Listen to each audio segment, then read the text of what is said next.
खबरों में आगे बढ़ते हैं। राज्य के बाहर के कॉलेजेस में पढ़कर फार्मेसी की डिग्री लाने वाले छात्रों और हरियाणा केमिस्ट एसोसिएशन के पदाधिकारियों ने हरियाणा फार्मेसी काउंसिलिंग की कार्यप्रणाली पर सवाल उठाए हैं। उनका कहना है कि काउंसिल की ओर से पिछले 2 साल से राज्य के बाहर से पढ़ रहे आने वाले करीब 5000 छात्रों के रजिस्ट्रेशन नहीं किए गए हैं। इसके साथ ही रिन्यूअल और अन्य काउंसिलिंग के कामों में भी लगातार ढिलाई बढ़ती जा रही है।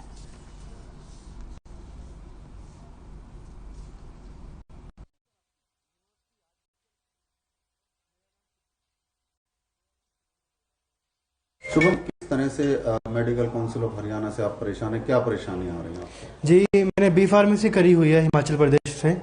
शूल यूनिवर्सिटी का नाम है और मैं 2020 में पास आउट हुआ था।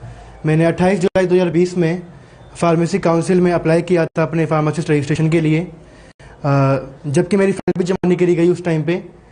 28 जुलाई 2021 को मेरी फाइल जमा की गई, सही 1 साल बाद।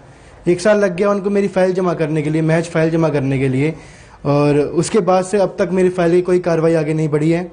ना मेरी वेरिफिकेशन यूनिवर्सिटी के द्वारा करने के बावजूद मेरी वो ऑनलाइन पोर्टल पर शो नहीं करी गई, और ना ही मेरे को जवाब दिया गया कि कब तक मेरी फार्मासिस्ट रजिस्ट्रेशन हो जाएगी, और अब तक भी कोई। हरियाणा फार्मेसी काउंसिल लगातार पिछले काफी समय से विवादों में है। यहाँ पर फार्मेसी कर आए स्टूडेंट्स का आरोप है कि फार्मेसी काउंसिल उन्हें रजिस्ट्रेशन नहीं दे रही। इस बारे में हालांकि फार्मेसी काउंसिल के जो पदाधिकारी हैं उनसे हमारी बात नहीं हो पाई, लेकिन Haryana chemist and druggist association के ऑडिटर हमारे साथ मौजूद है, राकेश मित्तल। हम उनसे जानते हैं कि क्या कारण है, क्यों नहीं एसोसिएशन काम कर रही है, क्यों नहीं फार्मेसी के रजिस्ट्रेशन, और उससे क्या नुकसान सीधे तौर पर हो रहा है। जी राकेश जी। ऐसा है जनाब, हम जो है इस मामले में फार्मेसी काउंसिल के पदाधिकारियों से भी कई बार मिले हैं। सीएम साहब तक भी हमारी कंप्लेंट गई है, हेल्थ मिनिस्टर जी को भी हमने कंप्लेंट दी है, लेकिन कोई कार्रवाई इस बाबत हो नहीं रही है। पहली चीज़ तो ये है कि वहाँ अपने हिसाब से फार्मेसी काउंसिल को चला रहे हैं। किसी को कह देते हैं जी आपकी 12th फर्जी है, किसी को कह देते हैं जी आपकी डिग्री फर्जी है। अभी ये बच्चा एक मेरे सामने ही खड़ा हुआ है, इसको बोल दिया है कि जी आपकी यूनिवर्सिटी फर्जी है।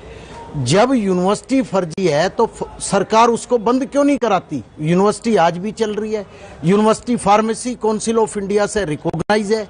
यूनिवर्सिटी ने अपने पेपर वहां सबमिट कर दिए हैं, लेकिन आज तक कोई रजिस्ट्रेशन इसका हुआ नहीं है। और ऐसा एक केस नहीं है, ऐसे हरियाणा के अंदर कम से कम 5000 से ज्यादा मामले हैं जिनकी फाइलें 2-2, 3-3 साल से वहां लंबित पड़ी हुई हैं और उनका काम नहीं हो रहा है, ना रजिस्ट्रेशन कर रहे हैं। रिन्यूअल में बहुत भारी दिक्कत है। मतलब बिल्कुल फार्मेसी काउंसिल के अंदर गदर मचा हुआ है।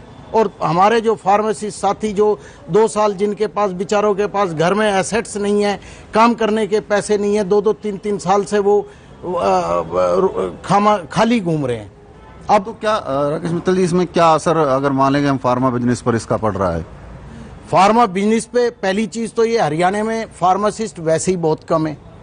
अस्पतालों में फार्मासिस्ट कम है, प्राइवेट नौकरियों में फार्मासिस्ट नहीं है। जब लोग रजिस्टर्ड नहीं होंगे 2-2, 3-3 साल तक, तो फार्मासिस्ट कहाँ से, हेल्थ वर्कर मिलेंगे कहाँ से सरकार को? तो है इस मामले में